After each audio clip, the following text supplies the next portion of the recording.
Just a quick heads up, the Holy Hive Show does contain adult language that may not be suitable for sensitive listeners and children.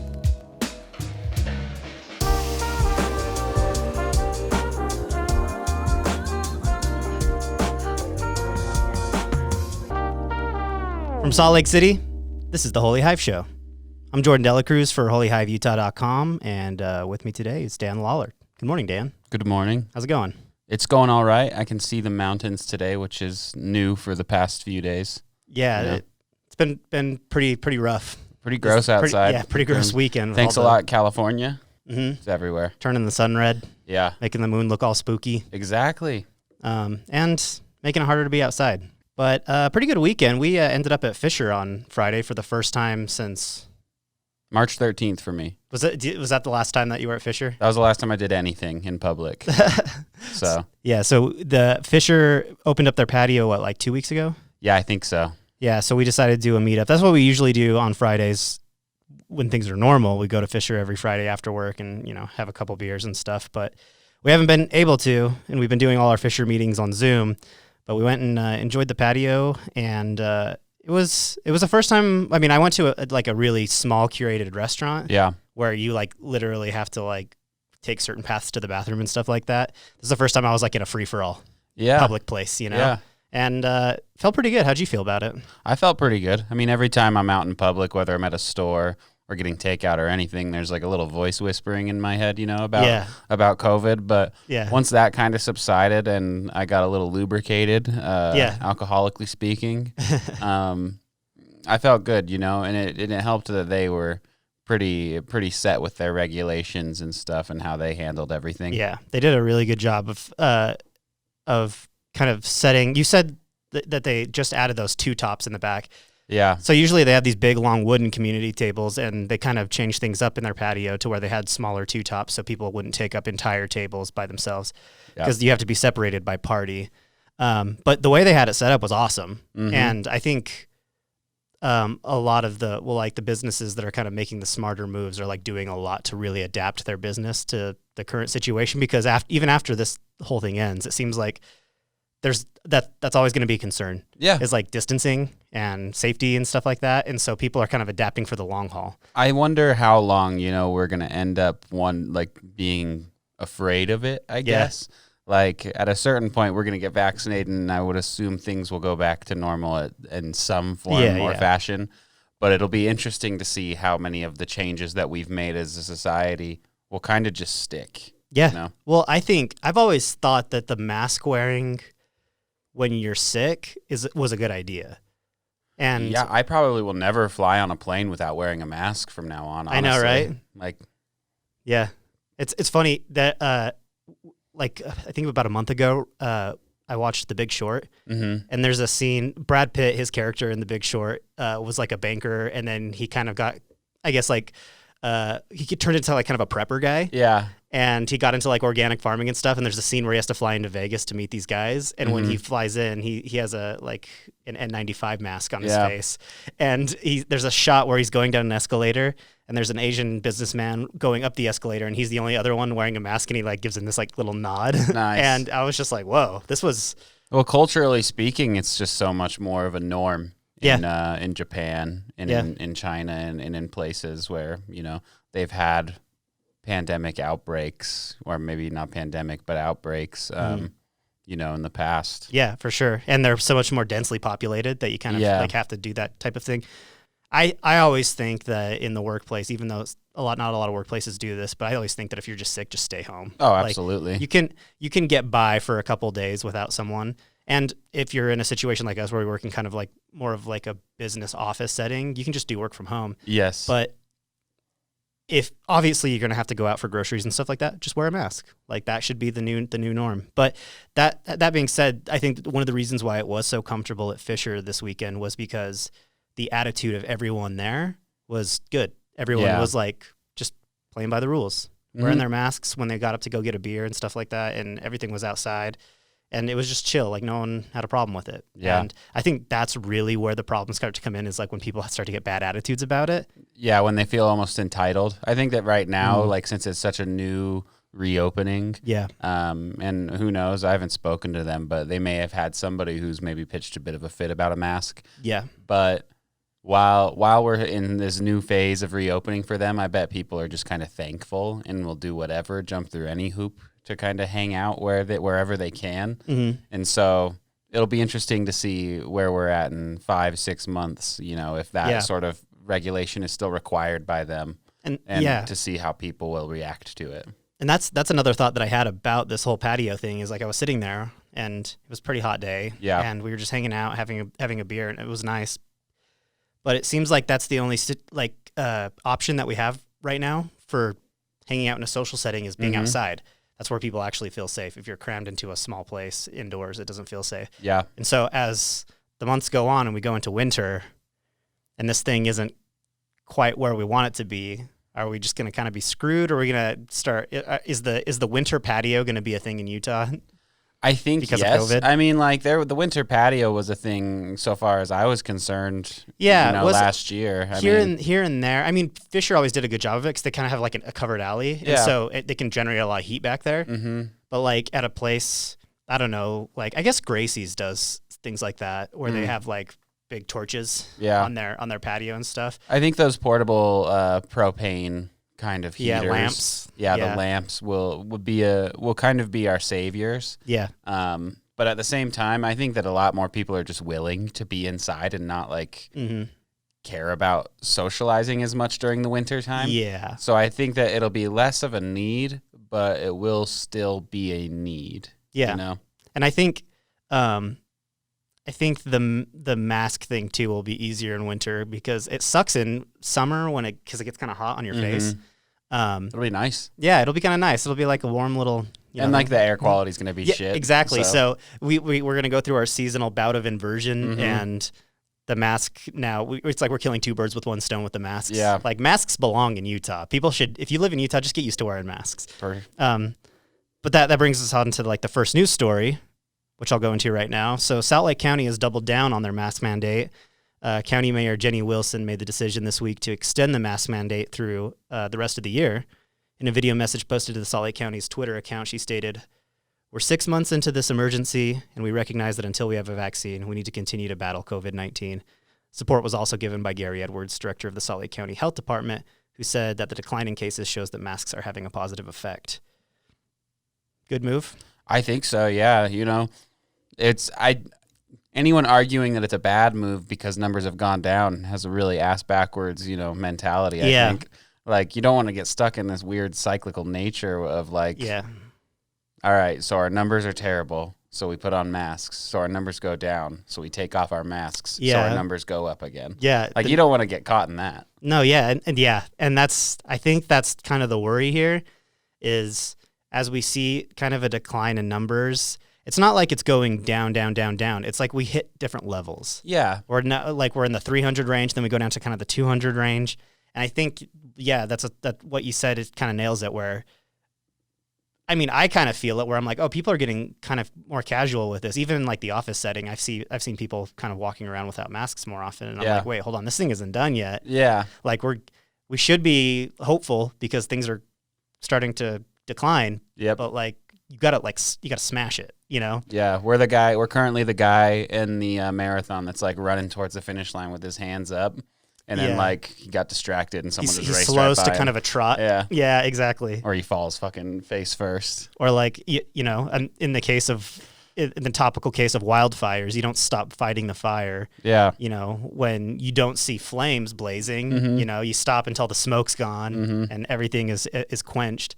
And that's what we have to do with masks. So I'm like really happy that they're doing this because I do feel like things are starting to get a little relaxed. Yeah. And people are going to school now. So as we just ramp up the instances of people being in big groups together, we just really need to like knuckle down. Yeah, we got to stay vigilant. As Abed Nadir says, I must be out there in the night, staying vigilant. I love anytime a community drop makes it onto the podcast. It's a good episode. So Salt Lake County, obviously it's really important for them because we've got a tight population of people here in the Valley. And so they have the mask mandate. Utah County's not doing it. Davis County not doing it. Mm-hmm. Do you think we're going to see a rise in cases with any of those outside counties, or do you think it's really just more important for Salt Lake County to be doing this? I think it would. I think that the rise in cases would have already kind of happened if it was going to happen. I do think that school might throw a monkey wrench into any sort of number projections, but I would hope not. You know, I mean, at this point, we should all know kind of what we're in. You know? Yeah. And so if we do see a rise in cases, that's just people being completely like throwing caution to the wind, I think. Mm-hmm. But I would hope not, you know? I think from what I see when I do go up to Weber or Davis or Utah County is people generally are like wearing masks anyway in stores and whatnot. Yeah. And so my hope is that the anti-maskers of the world are just the loudest. I think that's the case too, because I like, and granted, I spend most of my time in Salt Lake County, so we have a mask mandate. Everyone has to abide by it. It's more in casual kind of in like everyday environmental settings like offices and stuff like that where I see people kind of going without them. But in public, I think people really for the most part, have a good attitude. Yep. And that, it's not a fun news story when we a reporter says, we did an experiment and found that, 95% of people wear their masks in public and stuff. And it's like, okay, yeah, cool. Yeah. I mean, that should be a good news story, but it doesn't make for a salacious, news story. Mm-hmm. And so I think, that's what we focus on, are the people that are kind of complaining about the masks and being loud about the masks, even though in counties where there's not a mandate, for the most part, people are playing it safe. Whether or not we have a mandate, it's really the people that need to have a good attitude about it. But if we all have a good attitude about it, then we get to go drink beer on Fisher's patio. Truly. All right, moving on to our next story. So it looks like Yeezy is going to have a spot on the ballot in the presidential elections coming in November. The Vote Utah Twitter account announced Monday that along with Brock Pierce and Joe McHugh, Kanye West has qualified to appear on the presidential ballot in Utah. He's submitted signatures to Arkansas and Oklahoma, but is still missing from many ballots across the country. Yeah. So Kanye, you can vote for Kanye in Utah come November. How do you think he'll do in Utah? Well, it really adds new meaning to the old crossroads of the West slogan for Utah. Nice. We truly are the crossroads of the West. Crossroads for the West. I don't know how I feel about it. I mean, I think it's fitting that he joined the ballot the week that we talked about Boys State on the podcast, because this seems like something that a high schooler would dream up, Let's get the guy that sampled Daft Punk on the presidential ballot. Yeah, and those kids in Boys State that we talked about who didn't really take that whole process seriously seem like the exact type of kids that would go into the voting booth and vote for Kanye West. Absolutely. Because there is this, this certain kind of, memeability of voting for Kanye, and I think people will kind of latch onto that, even though it's so dumb and fleeting. It's gonna be kind of like we were just saying with the anti-masks. It's gonna be such a small but annoying population of people who do that. Yeah, and I'll just mute his name eventually on Twitter. Yeah, I don't want to see it. I think, and also I think it's gonna be like, I'm predicting that when people start posting things on Twitter or Instagram of, look, I punched the ballot for Kanye. Yeah. Then those will be really loud voices, and we'll think that this is a bigger problem than it really is in November, because again, the people that are kind of trolling are the loudest. And they're going to just kind of be incentivized to troll harder by the reactions they get from that initial troll. Yeah, yeah. I don't know. It's like, it doesn't suck, because I guess on one hand, who gives a shit? Yeah, who gives a shit? Because we know he's not gonna even just getting on the ballots in across the country, he's not doing a great job. It doesn't. Yeah. It seems like he's kind of got one hand on this whole campaign, and the rest is just worried about whatever Kanye West is worrying about. Like, did he just put out a new album?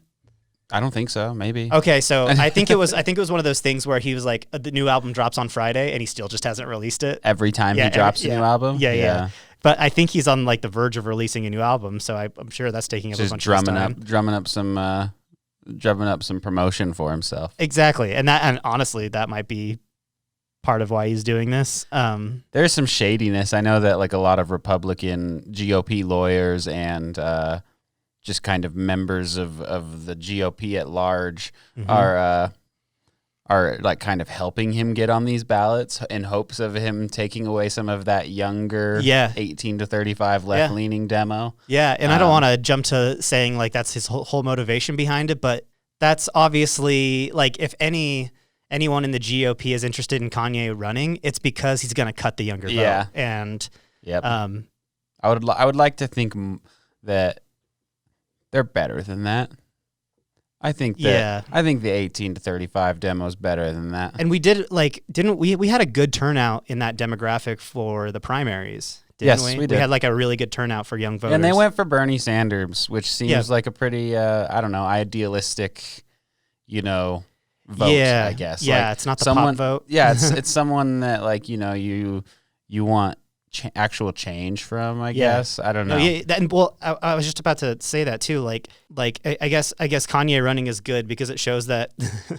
I mean, he is Kanye, but like anyone, like if you can get the people behind you, you can get to a place where you can get your ideas to the forefront. But it just sucks because a democracy at the end of the day is a popularity contest. Yeah, and I think Americans want two things: they either want charisma or they want comfort, and I think we kind of have that with this election. We have the charisma vote, which is on the Republican side, where it's just all about winning. Yeah, and that type of charisma that people like. And I think the Democratic elect is a comfort vote because people are just comfortable with the Biden name. We've been under his leadership before, and so it's like just like a safe bet, and.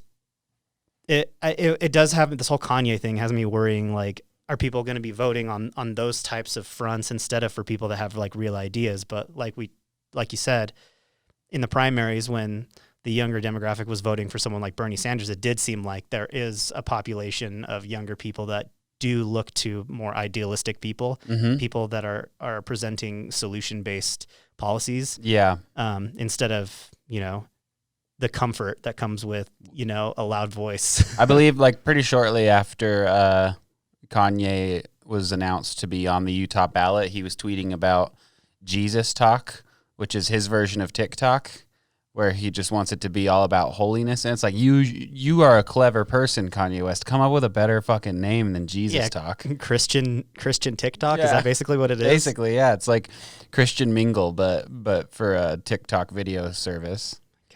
Yeah, I kind of hope this celebrity leader thing is kind of a phase. I don't know why things are leaning this way. I guess it always has been a thing. Well, I mean, Reagan, was an actor first, but I do think that part of the reason is because we have begun to really make celebrities out of our politicians anyway.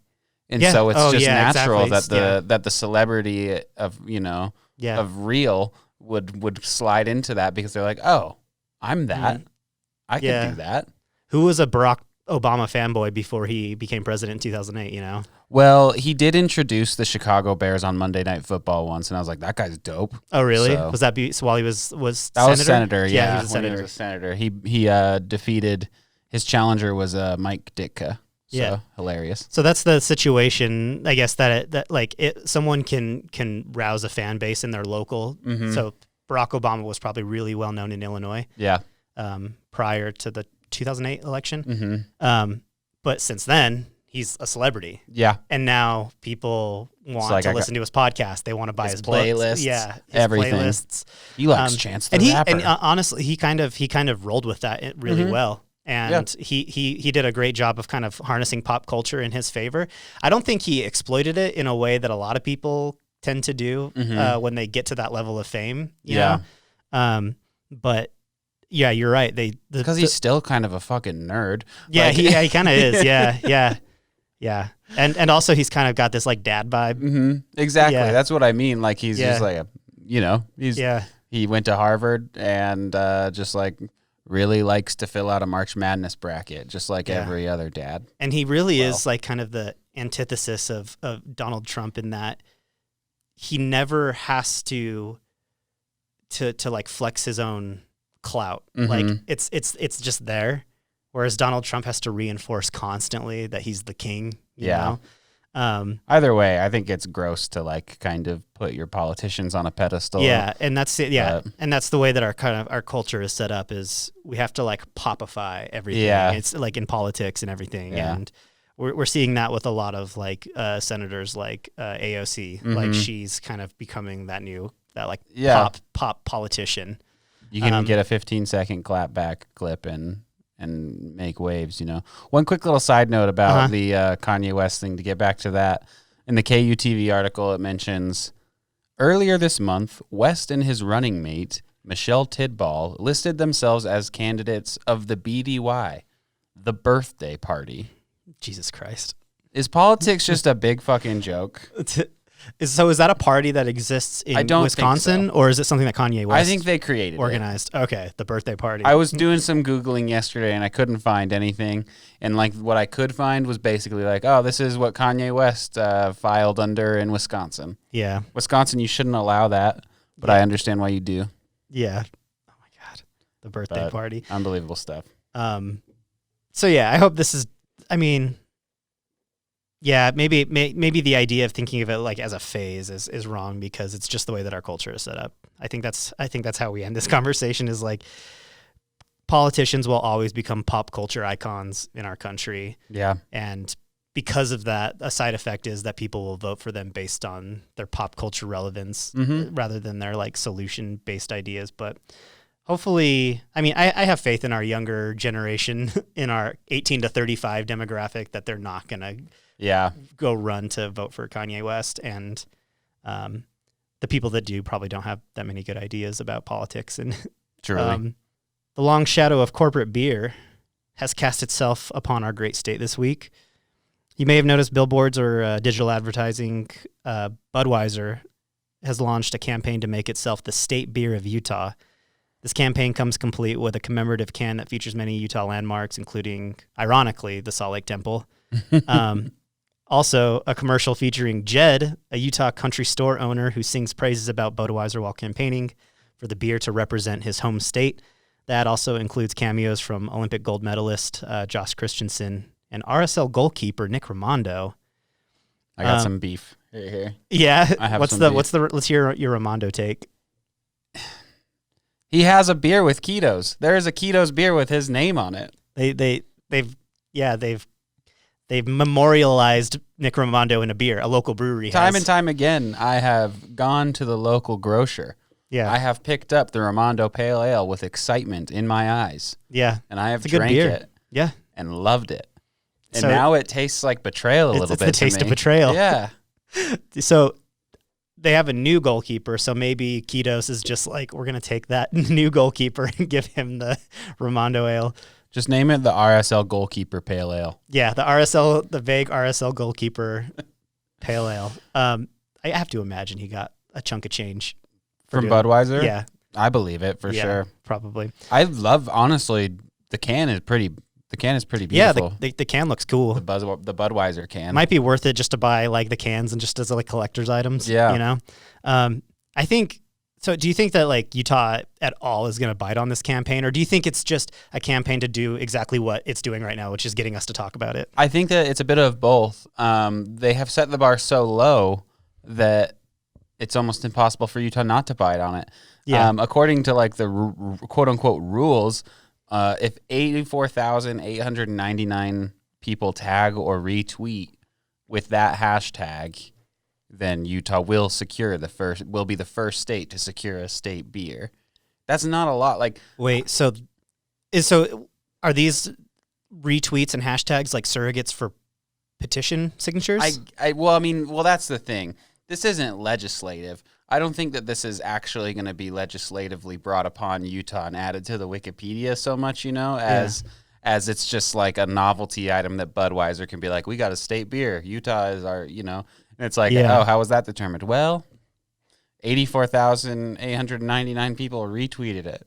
It's like, that's just not a lot of retweets in my opinion. So these aren't like they're not filing anything with the state. This is like their own rules. So far as I can tell, yes, it's the own rules, and maybe they'll send it to the state afterward. But I don't see why. Yeah, and that's the thing is like I think Utah has a big enough brewing scene that if somehow this state beer thing was really taken seriously, that they probably wouldn't go for Budweiser. In fact, I don't even remember the last time I've seen someone drink a Budweiser.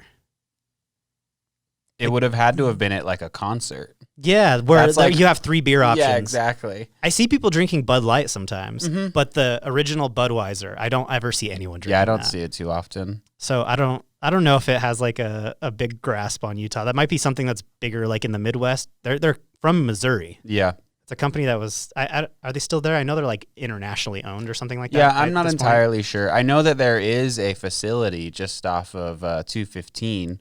Oh, really?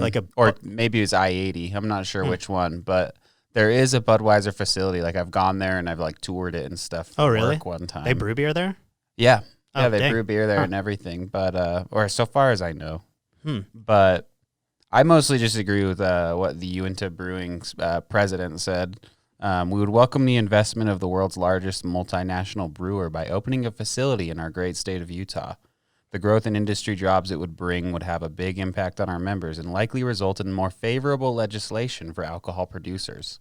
But until then, I believe the title of official state beer is best shared among Utah's many outstanding local breweries. So, when I read that, I was like, I think he's playing a little nice. You know, I don't think he went to the press to give that statement. I think the press maybe contacted him. Sure. Like maybe he has a friend that works for where did this come from? The Tribune, I think, where we pulled it from.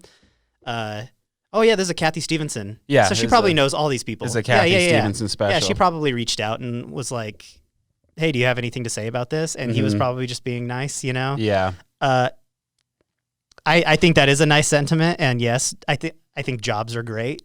But also I think corporations who kind of come into like Midwest towns and cities and stuff like that, the jobs that they offer aren't always the jobs that people can thrive on. Yeah. You know, they're kind of the bottom of the bucket. You know, you can say, oh, we just added 1,000 more jobs. You know, how many of those people taking those jobs is like that their second job? Yeah. You know? So I don't think it's always as valuable as just, oh, we got this X number of jobs. I do. I would rather see a local beer company grow into a national brand. Yeah, I totally agree. And then operate out of Utah. But yeah, that's a nice sentiment. This is first of all, it's a good campaign. It's like a well done marketing campaign. Yeah, we roll our eyes at it, or at least I roll my eyes at it. I'm sure a lot of people are just like whatever about it. Yeah, I kind of roll my eyes out about it because I'm always like wary of like the corporate creep. Sure. Coming into Utah when we have so many good like local businesses and not only that, but Utah kind of has this attitude of like, well, I mean, our motto is industry. And that, I mean, as we talk more about Utah state symbols, like those things seem kind of silly, but like Utah really has embraced that attitude. Yeah. And I think that Utah is full of innovators and full of really good, smart business people. And so I'm always like, let's see what those people can do before we start letting, you know, big Budweiser come in here. Dilly. Dilly. So this news story has kind of inspired our feature segment for today, where we're going to talk about state symbols. So Budweiser wants to be the Utah state beer. We decided to look at the state symbols that we currently have and do a little bit of state symbol drafting. So what we're going to do is we're going to first take a look at 3 current state symbols that we think need to be changed. Yeah. That are currently official state symbols. And then we're going to go through and draft some things like state beer that don't exist, but we think should exist. Okay, so starting with our 3 impeachment symbols. Yes. So we're going to impeach 3 symbols and offer up replacements. All right. So what's your first one? I have been long shouting from the rooftop about our state bird. Yes. There's nothing more disrespectful and insulting than the Utah state bird being the California gull. The gall to have a gull from California as our state bird. It literally does, like, if it was the Utah gull, whatever, like, I mean, they're annoying already. Yeah. But then you add in the fact that it literally has another state's name in its name. You know, like I don't want to get like too macho Facebook guy, but that is the most beta cuck shit. Like having another state's name in your state bird. It really, yeah. And also, it plays into this theory that I've always had about Utah, which is like there's this part of Utah that's trying to be California so bad. Yeah. You know? And it's like Utah wants to be a West Coast city, like way bad. So that is almost just like a little reinforcement of that, is that our state bird is the California gull. That is also my first symbol change too. It's the obvious one. That's the one that we just need to change. It has to go. So 1, it's named after another state. 2, it's a trash bird. It is a trash bird. And I say if we want to keep a trash bird as our state bird, then I mean that's fine. Might I offer up the magpie? The magpie is a trash bird. That is a trash bird. But I feel like magpies have a little more personality. They're prettier. Yeah, they're prettier. They can still, I mean, it's a trash bird. They're still annoying, but like I feel like they have more personality than the gull. The gulls are just like dumb sky rats. I nominated the blue-footed booby. I was looking through the Wikipedia of birds of Utah. Great name. Yeah. I just fell in love with the blue-footed booby. I vividly remember in daycare. Mm-hmm. Like I have a memory from daycare of our teacher teaching us about birds. Yeah. And everyone laughing at the blue-footed booby. And so blue-footed booby has always been in my head. It's in there. Yeah. So my trash bird nomination, if we need to stay with trash birds, is the magpie. But if we can start from scratch and do anything, I kind of went in the same lane that you did, which is I just found the bird with the funniest name. I love it. And the bird that I found is the dick sissel. Dick sissel. The dick sissel. So the blue-footed booby and the dick sissel. Those are the two birds that we nominated. We need to go back to daycare. Yeah, exactly. Okay, so what's your second nomination? My second nomination is we're going to go ahead and do away with the Utah State cooking pot, which is the Dutch oven, which I feel bad for. You know, it has its purpose, and it has, you know, and this might deal a blow to the world champion Dutch oven cook-off, which takes place in Logan every year. I didn't know that. I learned a lot about Dutch ovens yesterday when you were doing research for this, figuring out how to get rid of them. I just think that the Instant Pot is more user-friendly. Yeah. You know, it's more technologically savvy.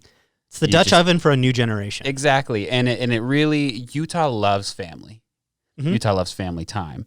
And with a Instant Pot, you just put the ingredients in, you press a button, and you can go, you know, watch Caillou. Is that what it's called? Why Caillou? I don't know. Don't people hate Caillou? I don't know.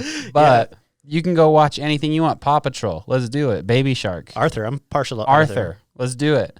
You know? And this is not an ad for Instant Pot. I have an Instant Pot at home, and I've never once used it. Oh, really? So. I guess, the Instant Pot that's different from the crock pot, right? Yes. The Instant Pot is like technology. Yeah. Crock pot's kind of just turn it on. It's not technology though. I guess it's technology, but like the Instant Pot has like an interface. You like press buttons, and it's like you can make fucking pudding in that thing. Yeah, I think that's a good move. I think we need to update that. I don't see the only time that I've seen anyone bust out a Dutch oven is like when you go tailgating. Yeah, and you have to cook for like a ton of people. Mm-hmm. I think that's a good pick. So my number 2 is about our state folk dance, which. Just to say, we have a state cooking pot. Yeah. And we have a state folk dance. Yep. Anything can be a state anything. Yeah. So I say we start making our presence known on Capitol Hill, and start nominating things to be state symbols. What are you going to replace the square dance with? So state folk dance is the square dance. Oh, did I bury the lead there, or did I ruin the surprise? No. You're good. No, our state folk dance is the square dance. Have you seen anyone do a square dance like in public? Not since 4th grade when they taught us how to do the square dance. Yeah. And that seems to be what a lot of these state symbols are, is just like a fake way to teach elementary school kids about our state. It's like we can't show movies. We really need need more fodder. So I want to change the state folk dance to the cha-cha slide. How many times have you seen someone do the cha-cha slide? Quite a bit, honestly. Too much. Yeah. So classic skating. Yeah. In the streets. In the streets. At a football game. Dude, someone puts on the cha-cha slide at Rice-Eccles Stadium on a sold-out night. Most people will do it in the stands. Anyway, what's your third? As a non-violent person, I've decided to just do away with our state firearm, which was the Browning 1911. Okay. Utah does have ties to Browning, I believe, in some way or another. I think, is his name John Browning? Maybe. The Browning dude, I think, is from Ogden. Oh, yeah. Shouts to Ogden. Shouts to Ogden, always. But I'm just going to go ahead and replace it with the now discontinued CPS Super Soaker 2000 because it's really hot and I want to be wet. I think that's a good move. Yeah, and it's light. Yeah. You know? Yeah. Dude, I'm not a gun enthusiast. I wonder if gun enthusiasts are even huge on the Browning, what is it, M911?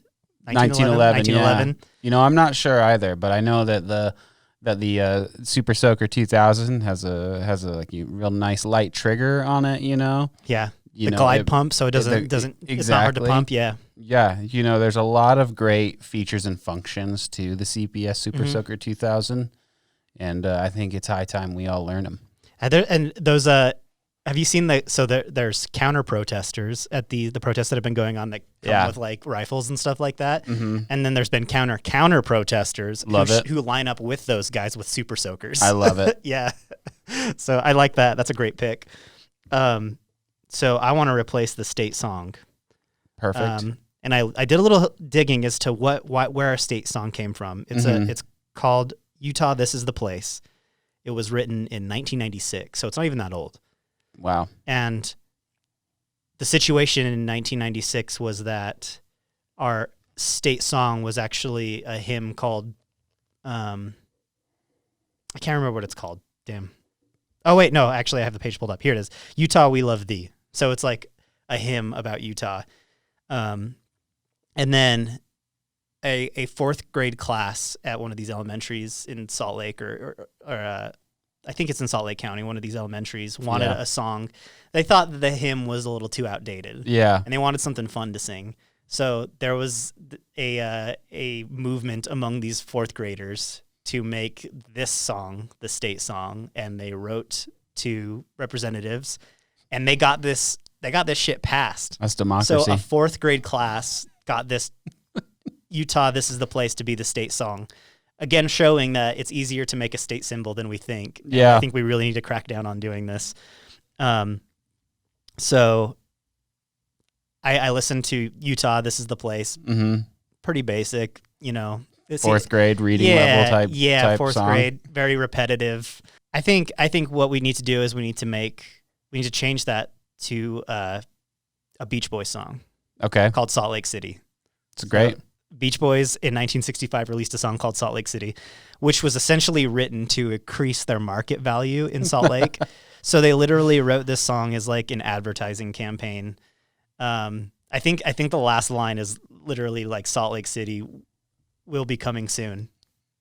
So they and in it they like name drop a bunch of landmarks in they even like talk about Lagoon in it. Mm-hmm. It is the cheesiest song ever, but I love it because it's almost completely devoid of like artistic merit because it's just a commercial. Like they wrote a song that was a commercial for Utah and put it in one of their albums.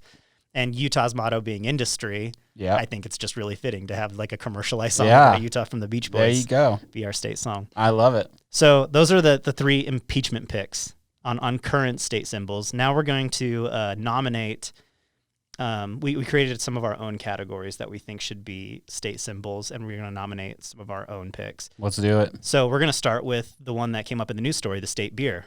So what's your state beer pick? My state beer, I really, really struggled with this. It was the last one that I completed because I really wanted to nail it, and I just time and time again I just came back to the Uinta Cutthroat.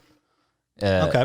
It's just kind of, to me, it's like got an iconic label, an iconic look. When I just think of Utah beer for some reason, even though I don't even drink Cutthroat that much anymore, although I had some yesterday, I just think of the Cutthroat when I think of a Utah beer. Yeah. So that's the one that I went with. It's okay. It's good. Yeah. It's not great. Yeah. You know? It's basic. It was the I guess it was like kind of like the exotic beer before beers became before the craft brewing explosion happened. It was like the first quote unquote good beer that I liked. Yeah. And it was even before IPAs became a thing. Yeah. Because like I remember when pale ales became a thing, and Uinta was probably the most basic pale ale that people would reach for. As IPAs became a thing, because IPAs back then used to be just like, oh, it's like a stronger pale ale. Yeah. But now IPAs can be just as strong as any other beer, and they're just kind of, What about yours? So mine, I went with just the Fisher beer. Yep. So it's a brewery that has a legacy here in Utah. Mm-hmm. They became a kind of a national or at least regional brand back in the day. And it's just like, I think, the perfect Pilsner. Yep. It's just like a good, nice, drinkable beer. Yeah, and, absolutely. I think so. I think out of all their beers that they brew, it's the one they always have on tap. It's super accessible. And they kind of has this legacy behind it in the history of Utah and Utah's brewing scene. I mean, they were brewing this beer before Utah even had a brewing scene. Yeah, most certainly. So that's my nomination. Let's move on to non-state non-alcoholic beverage. I went with a Dirty Diet Coke from Swig. So I honestly can't say I've ever had one of these, so I don't know what makes up a Dirty Diet Coke. Is it just coconut? I think so. I think I always hear dirty applied to Dr. Pepper, so I always hear dirty Dr. Pepper. What's the Diet Coke? I'm sure you can get one? A dirty Diet Coke, but it seems like, Diet Coke has to be the choice. Yeah, Diet Coke definitely is the choice. Whether it's a dirty Diet Coke or it's a 64-ounce tub of Diet Coke from Maverick. Yep. One of those two things. Obviously I reached for Diet Coke too. My obvious kind of counter to that is hot chocolate, because it seems like that's a good one. Hot chocolate is the non-coffee drinker's coffee order. Yes, it totally is. It's like, I need a warm beverage as well. Yeah, and I feel like if you're a coffee house in Utah that doesn't do a hot chocolate, then you're kind of screwing yourself. Definitely. So Diet Coke and hot chocolate, good at non-alcoholic. Yeah, for Utah. Okay, state car of Utah. I just put that any Subaru will do, so long as there's a lot of stickers on it. That's kind of like I do activities. Yeah. That's the state car. A sticker for every national park. Yeah. One for a half marathon, which we need to discuss giving out stickers for doing half of something. But that doesn't have to be today. That's going to be a controversial podcast. But, I think the Outback would be the perfect choice, but any Subaru will do. Yeah, the Subaru Outback. Yeah. I think that's a good choice too. And Cotopaxi stickers. Yep. All these like outdoor name brands. I also thought that Subaru would be a good choice. My other nomination would be a lifted Ford F-150 that has an engine modified so it can roll coal. I love it. That seems to be industry. Yeah. And machismo. Yeah. All wrapped into one. Yeah. And it kind of falls in line with Utah's state rock, which is coal. There you go. So is that true? That's true. Gross. Utah's state rock is coal. I thought about doing an impeachment vote for state rock, but I couldn't figure out. I'm like, I'm not too privy on what cool rocks are. Just like the red rocks. Red rocks, yeah. That's what I thought too. I guess you would call that like sandstone or something. Yeah. But why coal? Wow. I feel like no one cares about coal except like Price, Utah. I didn't know coal was a rock. So there's that. Yeah, would it be like a mineral? I don't know. I have no clue. Okay, state movie. This is going to be a bit controversial among the film aficionados out there, but I'm going to go ahead and nominate Twilight because Utahns are generally sexually repressed, which is kind of what Twilight's about. Yeah, under the surface. Utah had, I believe for all of the Twilight movies, Utah was among the highest sales and attendance for tickets. Yeah. And Stephanie Meyer graduated from BYU, so it's like a bit of a, that's a good argument. Shout out to Homegirl. And I will say, I randomly just like got an itch to watch Twilight a couple weeks ago. Sneaky underrated now. Really? Sneaky like the underrated. First Twilight? Like it's funny. Like it's not like, I don't know if it was supposed to be super serious, but like it was making me laugh. Yeah. So. But it can be like at least on the level, like quality wise of like a lot of the Netflix rom-coms that kind of get put out, like they're trying. goddamn, do those movies fall apart quick. Exactly. I think that's a good pick and a sound argument. I went with 127 Hours. Love it. The Danny Boyle film about Aaron Ralston and his doomed hiking journey in, I can't remember where it was. I think it's Moab. Moab, yeah, somewhere around Moab, but it's like kind of in the backcountry a little bit. Yeah. It's really specific. I think it's called like Blue John Canyon or something like that. I can't remember, but it's about Aaron Ralston, a guy who was hiking, was climbing up a rock face. A boulder came loose and pinned his arm against a canyon wall, and he was there for 127 hours before he cut his arm off and made it to safety. I picked it because, I mean, you got beautiful landscapes of Utah, true, everything like that, which I really appreciate. But also, I like the idea of a guy who literally cuts his arm off to escape Utah. Kind of very fitting for. Yeah, I think people could relate to that. Absolutely. So that's my pick. That's beautiful. Also, I feel really proud that we have a Danny Boyle movie that took place in our state. Yeah, because Danny Boyle, being like an international director. I've always been proud of that, and he did good press in Utah. Like when he was filming and stuff, he went around and did a lot of press. I think they did like a nice little premiere Q&A at the Gateway. Oh yeah, that's right. Yeah, they did. Really cool. Okay, state pop song. Well, I really wanted to go with a deep cut. There were some obvious ones that I thought could have been chosen, and I went with a deep cut of "Palace of the Brine" by Pixies. A great kind of underground, almost grungy song by a great underground grungy band. Yeah. To quote from the song, which is a really good song, beneath reflections in the fountain, the starry sky and Utah mountains, they are swimming happily, can't you see? Yeah. A life so sublime, the palace of the brine. Yes. That's beautiful. I think if I remember correctly, that song was kind of imagined after a tour that went through the Salt Palace. I believe so, yeah. And it kind of makes sense. That is where we saw them. We saw Pixies. We saw in 2014. We went and saw them at the Salt Palace. A quick aside really quick. Yeah. This is like my fifth aside of the pod. We like asides. I am so tired of bands that have a plural name without a "the" at the beginning. Yeah. So like it really messes me up to call them Pixies and not the Pixies, like Deftones and not the Deftones. Like let's just, is it Beatles or is it the Beatles? It's the Beatles. Good job. Yeah. Great. It's not Rolling Stones, it's the Rolling Stones. Yeah. Yeah, that really grinds my little It's not Pink Floyd, it's the Pink Floyds. The Pink Floyds. No. I agree. Yeah, I agree. Yeah, Pixies, I always forget to do that cuz everyone says the Pixies, but yeah, it's just Pixies. I actually in my impeachment vote for the state song, it was between Palace of Brine by Pixies and Salt Lake City by the Beach Boys. And I kind of found a little more parallel with the Beach Boys. So I think Palace of Brine is a great pick. Perfect. It also kind of seems to like be drawing parallels between Utah citizens, which I mean people sum up as like Mormons. Yeah. And Brine. Yeah. Which is a very Pixies thing. Like it's just that weird warped metaphor. But yeah, I like that too. So my nomination for state pop song is, I have two. So I have one, The Great Salt Lake by Band of Horses. Great. Really good song. A beautiful song. And I think, I don't know what, like Utah doesn't have a sound in a way that like New Orleans has a sound, or bands from like Austin, Texas have a sound. Yeah.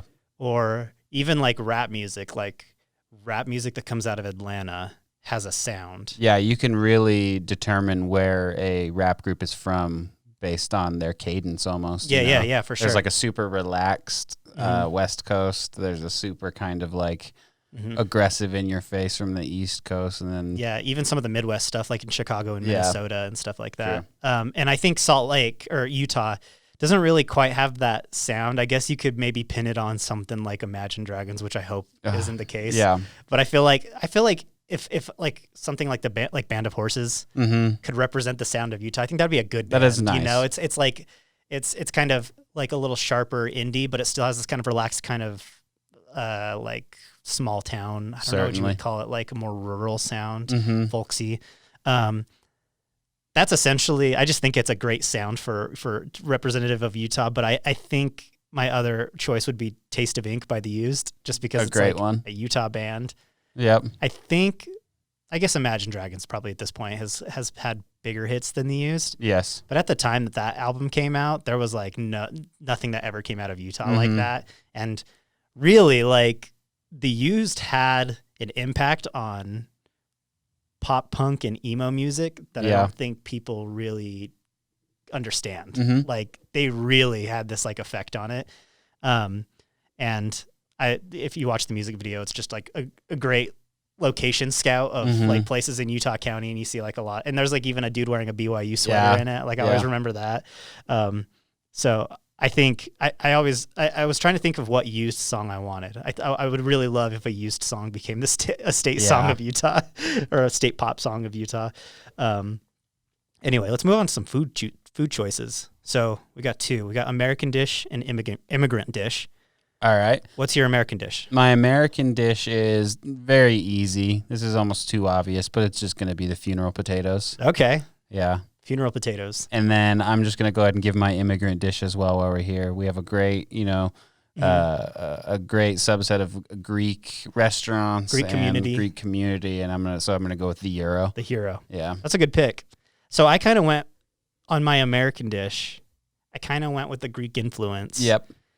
And said that I want the state American dish to be the pastrami burger with fries and fry sauce. I love it. Can I ask really quick if you have a preference as to where this pastrami burger comes from, or just any pastrami burger?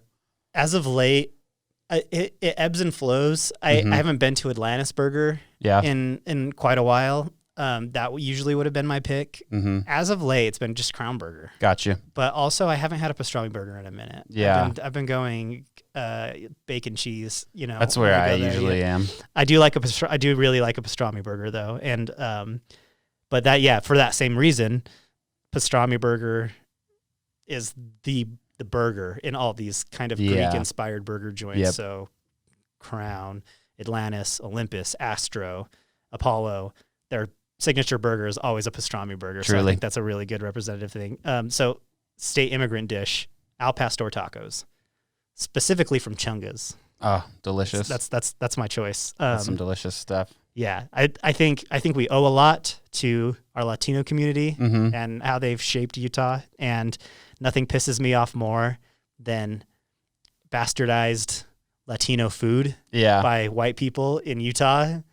And when there's so many options for like genuine, there's so many options for good, genuine Mexican fare. Yeah. And I think above all, the Chunga's pork al pastor taco reigns supreme. And you got to write home about it. Yeah. So I think that would be a good representation for immigrant dish.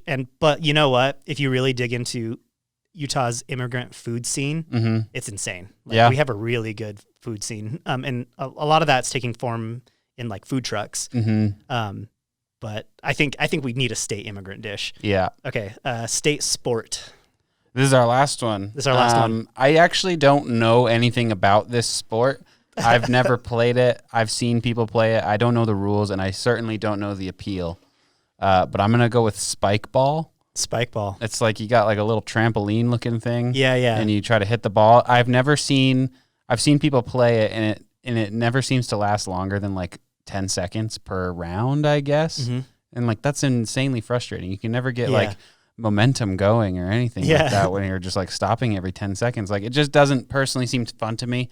Everyone I know that has played it argues that it is very fun. So maybe I should give it a try. Kind of like it's a party game. Something you see at like tailgates and things like that. And I've seen it. I've never actually, I don't think I've gone and played like a full round of that game. Yeah.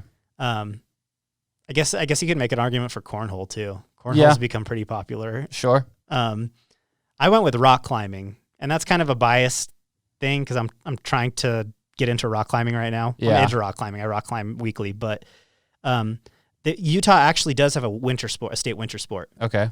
And it's skiing and snowboarding, which that's cheating. Like, you can't have skiing and snowboarding. Yeah. I think a lot of skiers would have something to say about that. Yeah. Snowboarders don't give a shit. So they have a winter sport. So as far as a summer sport, I think rock climbing is a good choice because between Utah and Colorado, I think this part of the country produces most of the competitive rock climbers in America.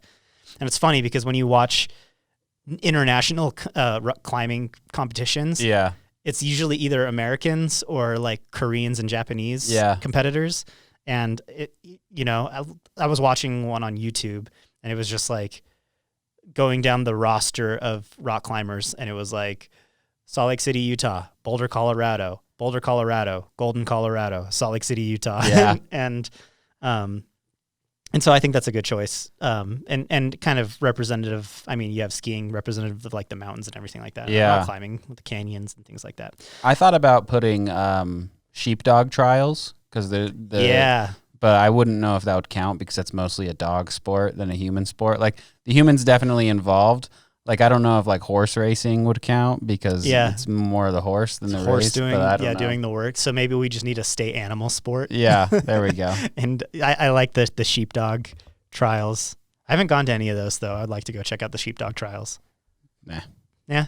I mean, it's just a bunch of dogs running around. I really like the dog long jump. They have like a dog long jump into a pool. That's fun. Because they play loud music, you get the dog like jacked up, and then he just goes runs and jumps as far as he can. That's fun. But like herding sheep literally through like slaloms, and I don't want to offend. There are a couple of listeners to this podcast that I know are going to be offended by this. It's just who are big sheepdog fans. I was really bored when we went. That's all I'm saying. Okay, that's fair. Okay, so those are our picks for state symbols. I really think that maybe we could, if we tried to get a campaign behind some of this stuff, we could get it through. I think so. Because like if a 4th grade class can change the state song of Utah, maybe we could change the world. We could change the world. So yeah, I think we should. I think we should also. We're probably going to sum all these up into a graphic that we put on our Instagram page. Maybe we need to take our nominations and put it to a vote on our Instagram. Do like a poll or something like that, and or maybe we could start a campaign to make Holy Hive the state media source. I don't know if that's too biased for government or something like that, but let's try to get something like that going. There we go. Okay, so that's going to do it for this week's episode of the Holy Hive Show. Tune in next week. We'll be back next Tuesday, and if you haven't yet, give us a follow on Instagram at Holy Hive Utah. Check out the website at holyhiveutah.com and subscribe to us on YouTube, where you can find this podcast as well as all podcast platforms. So have a great week. See ya, everybody.